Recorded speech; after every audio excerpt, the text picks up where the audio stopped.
जब मैं अपने 4 साल के लड़के रामस्वरूप को गौर से देखता हूँ तो ऐसा मालूम है आता है कि उसमें वह भोलापन और आकर्षण नहीं रहा जो कि 2 साल पहले था। वह मुझे अपने सुर्ख और रंजीदा आंखों से घूरता हुआ नजर आता है।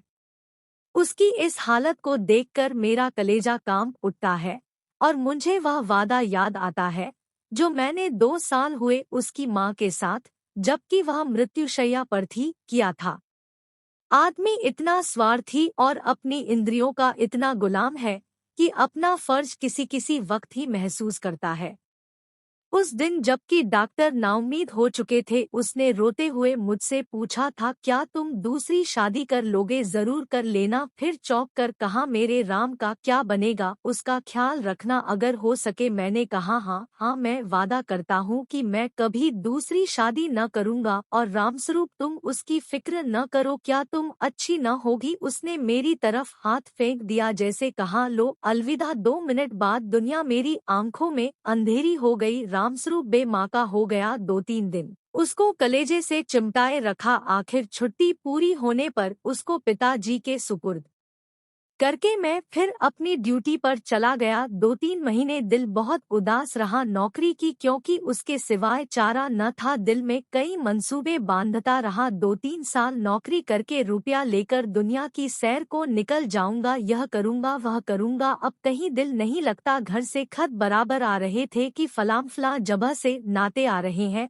आदमी बहुत अच्छे हैं, लड़की अकल की तेज और खूबसूरत है, फिर ऐसी जगह नहीं मिलेगी, आखिर करना है ही कर लो। हर बात में मेरी राय पूछी जाती थी, लेकिन मैं बराबर इनकार किए जाता था। मैं हैरान था कि इंसान किस तरह दूसरी शादी पर आमादा हो सकता है, जबकि उसकी सुंदर और पतिप्राणा स्त्री को, जो कि उसके लिए स्वर्ग की एक भेंट थी, भगवान ने एक बार छीन लिया। वक्त बीतता गया, फिर यार दोस्तों के तकाजे शुरू हो गए। कहने लगे, जाने भी दो, औरत पैर की जूती है, जब एक फट गई दूसरी बदल ली। स्त्री का कितना भयानक अपमान है, यह कहकर मैं उनका मुंह बंद कर दिया करता था। जब हमारी सोसाइटी, जिसका इतना बड़ा नाम है, हिंदू विधवा को दोबारा शादी कर लेने की इजाजत नहीं देती, तो मुझको शोभा नहीं देता कि मैं दोबारा एक कुंवारी से शादी कर लूं, जब तक यह कलंक हमारी कौम से दूर नहीं हो जाता। मैं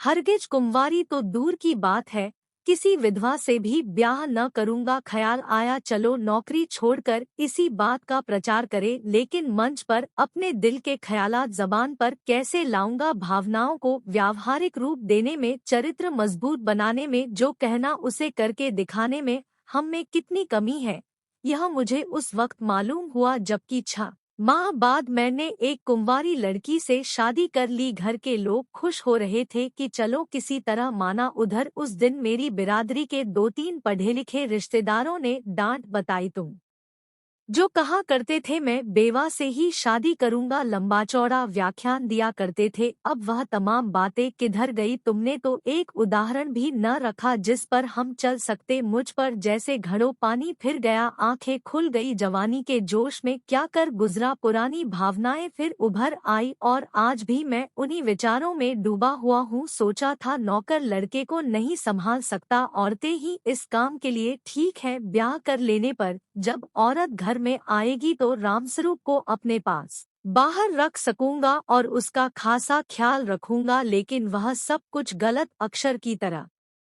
मिट गया। रामस्वरूप को आज फिर वापस गांव पिताजी के पास भेजने पर मजबूर हूँ। क्यों? यह किसी से छिपा नहीं, औरत का अपने सौतेले बेटे से प्यार करना एक असंभव बात है। ब्याह के मौके पर सुना था लड़की बड़ी नेक है, स्वजनों का खास ख्याल रखेगी और अपने बेटे की तरह समझेगी, लेकिन सब झूठ। औरत चाहे कितनी नेकदिल हो, वह कभी अपने सौतेले बच्चे से प्यार नहीं कर सकती, और यह हार्दिक दुख वह वादा तोड़ने की सजा है जो कि मैंने एक नेक बीबी से के आखिरी वक्त में किया था।